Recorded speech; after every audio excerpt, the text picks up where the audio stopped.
किसी गांव में एक बुढ़िया माई रहती थी, जो कि गणेश जी की बहुत बड़ी भक्त थी, जो बचपन से ही गणेश जी की पूजा किया करती थी और उन्हें अपने पुत्र की तरह से प्यार किया करती थी। उस बुढ़िया का एक पुत्र था। उसने अपने पुत्र की शादी कर दी। उसके पोते पोते भी हो गए, लेकिन उसने भगवान गणेश की पूजा करना नहीं छोड़ा। वह अपनी बहू को आलसी समझती थी और हमेशा उसे रोक टोक किया करती थी कि तूने यह साफ नहीं किया, तूने वह साफ नहीं किया, तूने यहां गंदगी कर रखी है, तूने ढंग से यह काम नहीं किया। बस सारा दिन उस बहू को यही बातें सुनती रहती थी। लेकिन बहू बेचारी कोशिश करती थी सभी काम को सही से करने की। लेकिन वही बात है, जब बाल बच्चे हो जाते हैं तो इतना समय नहीं मिल पाता कि कोई पूजा पाठ करें। इसलिए वह बुढ़िया माई अपनी बहू को हमेशा इसी प्रकार टोंट करती रहती थी। एक बार उस बुढ़िया माई के पीहर से कोई आया और बुढ़िया माई से कहने लगा, माता जी, घर में शादी है, कृपया करके आप मेरे साथ चलें और 10 से 15 दिन वहीं रहे। बुढ़िया माई ने कहा, नहीं बेटा, मैं यहां से नहीं जा सकती। मैं गणेश जी भगवान की रोज पूजा अर्चना करती हूं। यदि मैं तुम्हारे साथ चली गई तो उनकी पूजा अर्चना कौन करेगा, उनकी साफ सफाई का ध्यान कौन रखेगा। ऐसा सुनकर उसे बुढ़िया माई की बहू ने कहा कि माँ जी, आप चले जाइए, आपके पीछे से मैं गणेश जी और लक्ष्मी जी का पूरी तरह से ध्यान रखूंगी। बुढ़िया माई ने कहा, तू क्या ध्यान रखेगी इनका, तुझसे तो घर की ही सफाई ढंग से नहीं हो पाती। मैं अपने गणेश जी को इस प्रकार नहीं छोड़ सकती। मुझे पता है कि तुमको ठीक से ध्यान नहीं रख पाओगी। ऐसा सुनकर उसकी बहू ने कहा कि नहीं नहीं माँ जी, आप मुझे सभी बातें अच्छे से विस्तार से बात कर जाइए कि कैसे कैसे क्या क्या करना है। मैं आपको विश्वास दिलाती हूं कि मैं बिल्कुल वैसे ही करूंगी जैसा आप कहोगी। ऐसा सुनकर बुढ़िया ने अपनी बहू को सारी बात समझा दी कि उसे सुबह उठकर क्या करना है, कैसे पूजा करनी है और कैसे भोग लगाना है। ऐसा कहकर वह बुढ़िया अपने पीहर को चली गई। अगले दिन से उस बहू ने गणेश जी भगवान और लक्ष्मी जी की सेवा करनी शुरू कर दी। वह सुबह उठती और जाकर नल से पानी खींच देती और बाल्टी भर देती और आकर हाथ जोड़कर मंदिर में लक्ष्मी गणेश जी से कहती कि है लक्ष्मी गणेश जी, मैंने आपके लिए पानी भर दिया है, कृपया करके आप स्नान कर लीजिए। यदि आप देर करेंगे तो मेरे बच्चे उठ जाएंगे और फिर वे उस पानी को गंदा कर देंगे। ऐसी प्रार्थना सुनकर लक्ष्मी गणेश जी तुरंत मंदिर में से निकाल कर आते हैं और बाल्टी के पास पहुंचकर उसमें डूबक डूबक कर बड़े अच्छे से स्नान कर वापस अपने आसन पर विराजमान हो जाते हैं।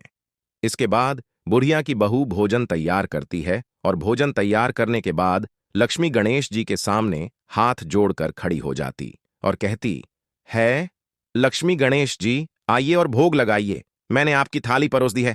अगर आप जल्दी से नहीं आएंगे तो मेरे बच्चे उठ जाएंगे और सारे भोजन को झूठा कर देंगे। इसलिए उनका झूठा करने से पहले आप कृपया करके भोग लगा लीजिए। ऐसा सुनकर लक्ष्मी गणेश जी तुरंत मंदिर में से आते हैं और डाइनिंग टेबल पर बैठकर अच्छे से भोजन करते हैं और भोजन से तृप्त होकर वापस अपने आसन पर जाकर बैठ जाते हैं। इसी प्रकार दिन बीतता रहता है और शाम हो जाती है।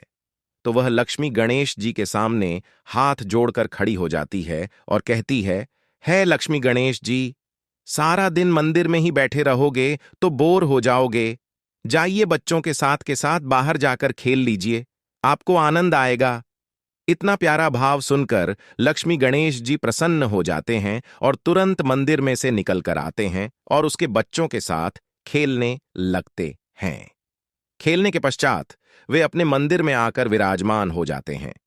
अब शाम हो जाती है और शाम का खाना बनाकर वह फिर से लक्ष्मी गणेश जी से खाना खाने की प्रार्थना करती है और लक्ष्मी गणेश जी प्रार्थना सुनकर उसके बच्चों के साथ बैठकर खाना खाते हैं और खाना खाकर वापस अपने आसन पर विराजमान हो जाते हैं। अब रात्रि के समय वह उनके लिए बिस्तर लगाती है और प्रेम भाव से लक्ष्मी गणेश जी को हाथ जोड़कर कहती है कि है लक्ष्मी गणेश, मैंने आपके लिए बिस्तर लगा दिया है, कृपया करके आप आराम कीजिए। अब यदि आप अधिक समय लगाएंगे तो मेरे बच्चे आ जाएंगे और सारे बिस्तर को खराब कर देंगे। अब लक्ष्मी गणेश जी इतना सुंदर भाव सुनकर रुक नहीं पाते और तुरंत आते हैं और उस बिस्तर पर आराम से रात भर विश्राम करते हैं और सुबह होते ही अपने मंदिर में जाकर अपने आसन पर विराजमान हो जाते हैं।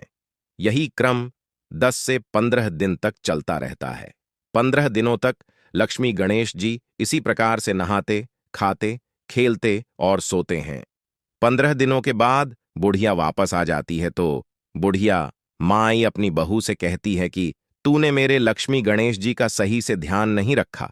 देख कितनी धूल जमी हुई है। तूने उनको सही से भोग भी नहीं लगाया, क्योंकि यहां पर कोई थाली ही नहीं रखी है जिसमें भोग लगा प्रसाद रखाओ। इस पर बहू कहती है कि नहीं माजी जी, मैंने तो लक्ष्मी गणेश जी की खूब सेवा की है और लक्ष्मी गणेश जी तो रोज नहाते हैं। मैं तो बाल्टी भर के रख देती हूं और लक्ष्मी गणेश जी खूब डूबक डुबक कर नहाते हैं। मैं खाना परोसती हूं तो खाना खाते हैं, बच्चों के साथ खेलते हैं और फिर रात को जब मैं बिस्तर लगा देती हूं तो रात भर आराम भी करते हैं और सुबह को आकर मंदिर में बैठ जाते हैं। बुढ़िया माई डांटते हुए बहू को कहती है कि झूठ बोल रही है, ऐसा तो नहीं हो सकता। मैं बचपन से गणेश जी की पूजा कर रही हूं, आज तक मेरे साथ तो ऐसा नहीं हुआ। तेरे साथ ऐसा कैसे हो गया? तू झूठ बोल रही है। ऐसा सुनकर बहू कहने लगी, नहीं नहीं माँ जी, सच कह रही हूं, मैं झूठ नहीं बोल रही हूं। यदि आपको विश्वास ना हो तो मैं कल फिर से यही काम करूंगी और देखना लक्ष्मी गणेश जी फिर से आएंगे। ऐसा कहकर अगले दिन बुढ़िया माई छुप कर खड़ी हो गई और उसकी बहू ने जिस प्रकार वह रोज करती थी उसी प्रकार से सारा काम किया। लक्ष्मी गणेश जी आए, उन्होंने नहाया, उन्होंने खाना खाया, डाइनिंग टेबल पर बैठकर शाम को बच्चों के साथ खेले। जैसे ही रात हुई और बहू ने बिस्तर लगाया, तुरंत लक्ष्मी गणेश जी उसे बिस्तर पर आराम करने के लिए आए। वैसे ही बुढ़िया माई निकलकर बाहर आई और हाथ जोड़कर उनके सामने खड़ी हो गई। उसकी आंखों में आंसू थे और वह गणेश जी से हाथ जोड़कर कह रही थी कि है गणेश जी, मैं बचपन से ही आपकी अनन्य भक्त हूं। मैं आपका इतना ध्यान रखती हूं। मैंने आपकी कितनी सेवा की, लेकिन आपने आज तक कभी मुझे दर्शन नहीं दिए। लेकिन मेरी बहू को, जो कितनी गंदी रहती है, साफ सफाई भी नहीं करती है, उसे अपने 15 दिनों तक रोज मेरे घर में दर्शन दिए हैं। प्रभु कृपा करके बताइए, आपने ऐसा क्यों किया? तब गणेश जी बोले कि है मां, हम तेरी बहू से इसलिए प्रसन्न हैं क्योंकि उसकी भावना हमें बुलाने की इतनी निश्चल होती थी कि हम खुद को रोक नहीं पाते थे। तू तो हमें पानी का छींटा लगाकर चली जाती थी, लेकिन तेरी बहू तो बाल्टी भर के रख देती थी और कहती थी खूब स्नान करो। इसी प्रकार वह खाना भी जब बनती तो पहले में हमें ही निमंत्रित करती थी और हम जाकर अच्छे से पेट भरकर खाना खाते थे।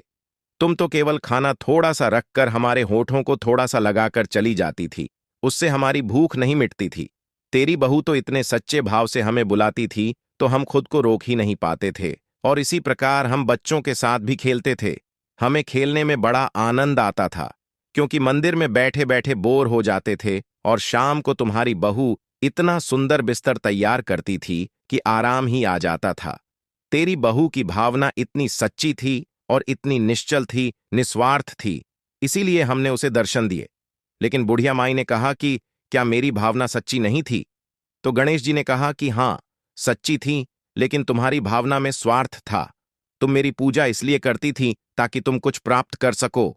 तुमने मेरी पूजा इसीलिए की ताकि तुम्हें को कुछ मिल सके, किंतु तुम्हारी बहू ने तो कुछ सोच समझा ही नहीं, केवल हमारी सेवा ही करती रही।